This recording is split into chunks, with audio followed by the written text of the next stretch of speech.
Welcome to another episode of Marketing School. I'm Eric Siu. And I'm Neil Patel. And today we're going to talk about the secret Instagram weapon that no one is talking about. So Eric, what is it?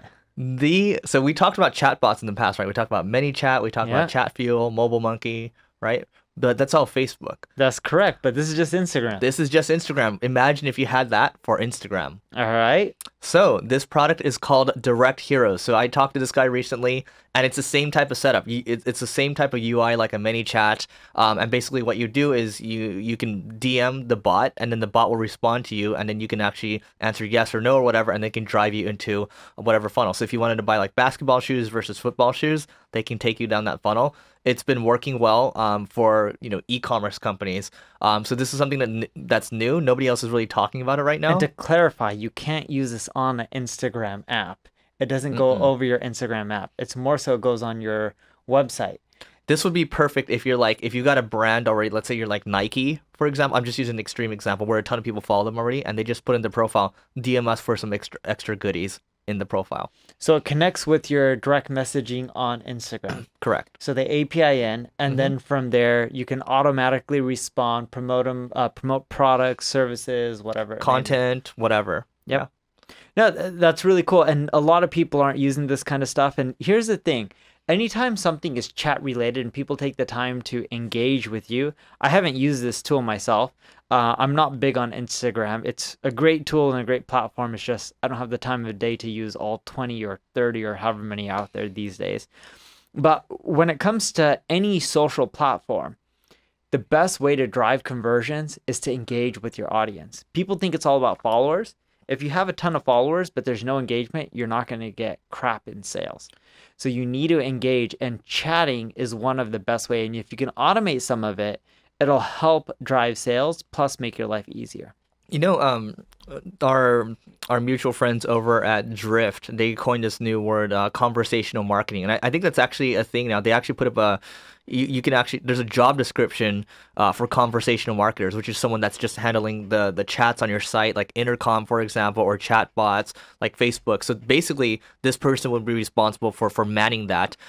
So even let's forget about the fact that we're just talking about the secret Instagram weapon.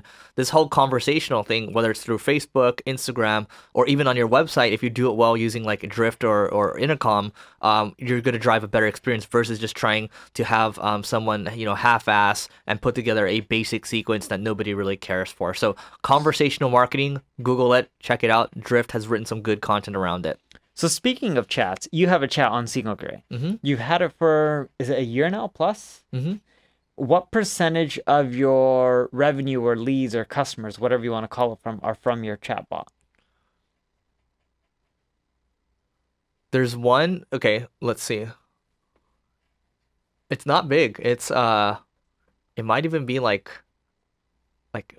2%. It has to be more than 2% because you don't have like 50 clients. No, what I'm saying is, and we don't have more than 50 clients. But the reason your agency would be too hard to scale with 50 clients. What I'm saying is, I think we only got like one from it.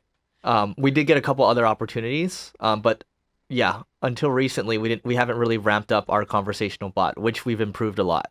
And Nextiva, a mutual friend of ours, they get a ton. Yeah, I believe it's 1/3 of their revenue comes from the chat. 1/3 chat, 1/3 phone number, 1/3 form fields. I think that's their split. It's roughly like that. It's roughly that, yeah. Now, with the chatbot, the question for you is then, and I know this topic was about Instagram, but it's the same thing. If you guys use chatbots on your website, Instagram, it doesn't really matter. If you're not generating that much revenue from the chatbot, why continually use it? So what we do is, what happens with the large majority of the chats is we drive them to another piece of content, or we drive them to a webinar, or we just drive them into our list. So a lot of them, oftentimes they are, when they're raising their hand, oftentimes aren't qualified to work with us because you have standards, we have standards too. Vast majority aren't. But why keep still using them? Because if you're collecting emails from people who aren't qualified, because it doesn't cost me any money to have it there.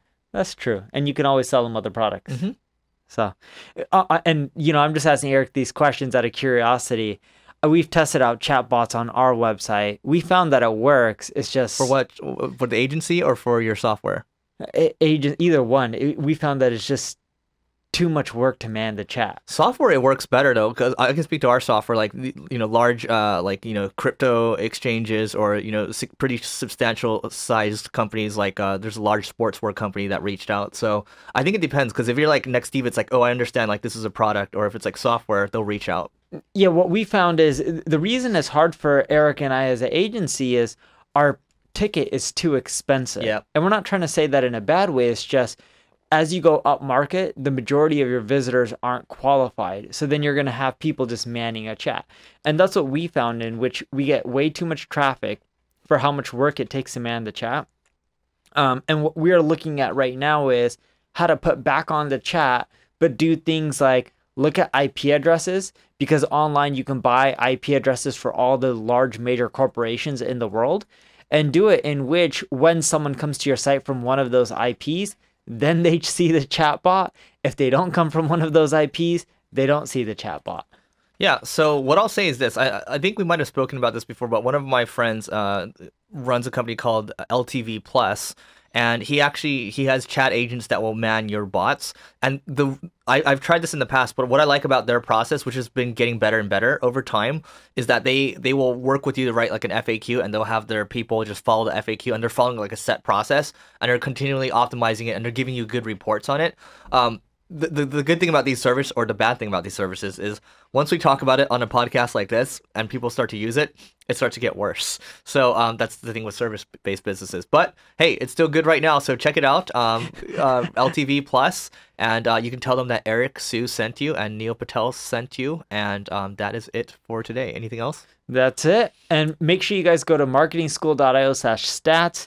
You'll see where we're at and our journey to 1 million podcasts listens per month. Once we get there, we are going to be doing a free in-person event. So make sure you subscribe, tell other people about our podcast, review it.